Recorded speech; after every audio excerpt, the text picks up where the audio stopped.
Namaste to everyone. My name is Samarpita. I'm from Odisha, India, but now I'm speaking from Bangalore. I have done my master's in social work and counseling and a PG diploma in counseling and spiritual health. I'm a counselor at Your Confidant, and with God's grace, I have been able to come up with the idea of Your Confidant, which provides mental health counseling, awareness, and training programs. Your Confident is a reality since 2021. It is really a fortune to witness it grow so systematically within no time. And I mean it. And with 11 team members till now.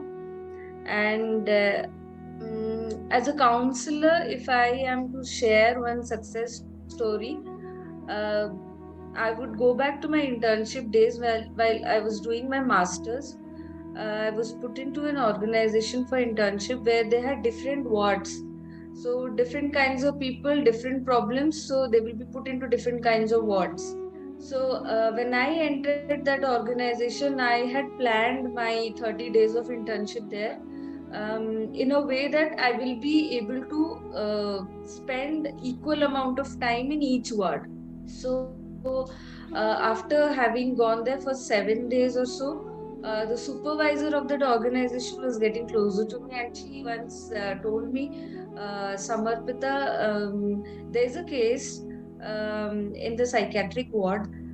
Can you deal with it? And I said, yes, I'll try my best. And probably that was the first counseling session I was to take. So I said, yes, I will take. But then she said, he's a boy of 16 years and he does not speak at all. He has only spoken about his name, and there's nothing else. We are trying our best to get details from him, but he wouldn't speak a word. And he was brought to the organization by a group of people, and they thought that he was lost. Probably he was from different state, so they had put them here, and we are dealing with him, but we actually do not have much time to get those details from him. So we would really want, if he shares those details, we would unite him with his family. So it was a real challenge for me. And he was a cute little boy. The first day I went there, I asked him his name. I remember he did not even tell me his name. So I thought my journey is going to be too hard, and he was really a hard nut to crack, honestly, because I would speak 10 lines, he wouldn't even speak a word.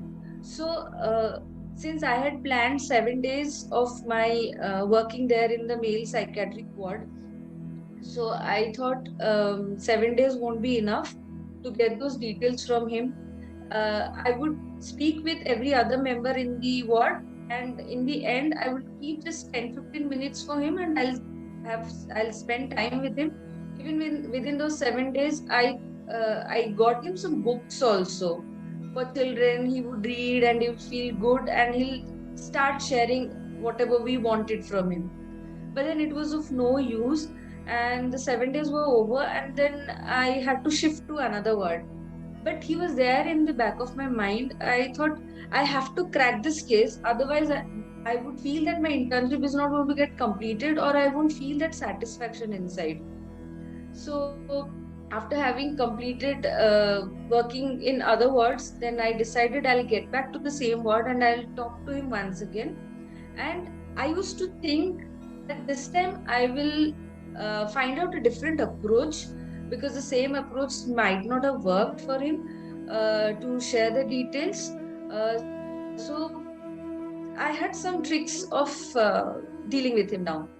But the person who was in charge of that ward was not very cooperative.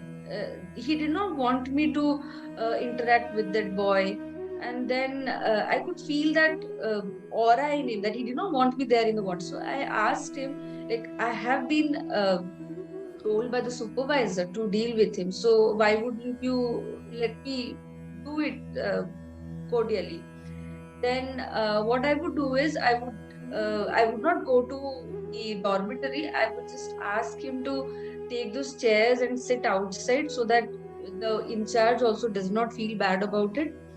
And then even those 3 days also, he hardly was speaking, but there was some lines that worked as as codes for me to crack the case. To be very honest, it might sound like a CBI case or something like that, but it was honestly very very difficult to get those 2 3 words from him. And whatever he said, it was, he mentioned about the place where his father was working. So when he said that, I was not sure whether he said it correctly or it just came out like that. But then I managed to come back home and then searched on the internet. I got that company on the internet, and somehow I managed to get that contact number from the internet. I called them. I called many times. Nobody picked up. But suddenly, like, there was somebody on the other side and said, "Who is it?" Then I mentioned that there's this boy who is found missing, and is probably had his left hand cut, and he hardly speaks.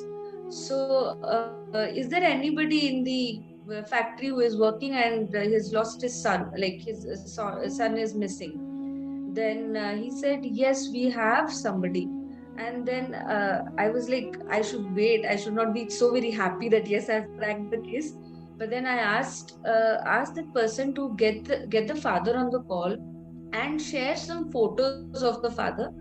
And after some time, they called and I talked to the father. I asked them to send the photos, and they sent me the photos. The next day, I went there. I showed the boy the father's photo, and he was. I when I saw the expression in him, I was literally confused whether he wants to get reunited with the family or not. Whether he's happy, he's surprised. He used to be completely blank with everything. There was no expression in him, so I couldn't recognize whether he was happy that I found his father, or mm, then uh, he just said, आपको ये कहाँ से मिला? आप इनको कैसे इनका पता है आपको कैसे मिला? Then I told him that it was really difficult to get those details from me, but somehow I managed. And they have said that they are going to come and take you. Then when I shared this with the supervisor, she was very happy, and she said they can come and take him, but should come with the Aadhaar card of the boy, and then we can leave him. And since it was the first counseling session that I was taking, probably I was too very emotionally attached, and I think I hardly knew any rules and regulations of what counseling should be proposing. And I was going beyond my limits, I guess. When they reached Bhubaneswar, I got his relatives to my home. They got ready, and then I took them to the organization, and there I made the supervisor meet them. And then they were ready to leave him, and they booked their tickets immediately, and they left. And after so many days, like, they were in contact with me for a lot many days, and literally they were considering me as their god. They were saying that uh, we had thought that we have lost our son, and the mother is mad now. He's the only son, and then I came to know that he was under treatment. He was under depression. He was getting treatment, and they also told me that he was with the father in another state from their, like, they were staying somewhere in the northern India, and the son was there to probably join the factory where the father had joined. But somehow, when the father was out for work, the son was gone. When he came back and found that the son was not there at all. And since then, they thought that he's gone missing, and they were not finding him. And they were thinking that he's probably dead. But till now, I could not understand why there was cut in his, and like, he was left with half of his left hand. Probably I would guess that he was put into some factory, maybe some child labor or something like that. And then after that, some incident would have happened, and his hand would have been cut, and they would have left him just like that. And some people would have brought him to this organization, and probably they would have told him that if you speak that this is what has happened with you, and this is what uh, we have done to you, then there would be some problem. That is why he was keeping quiet.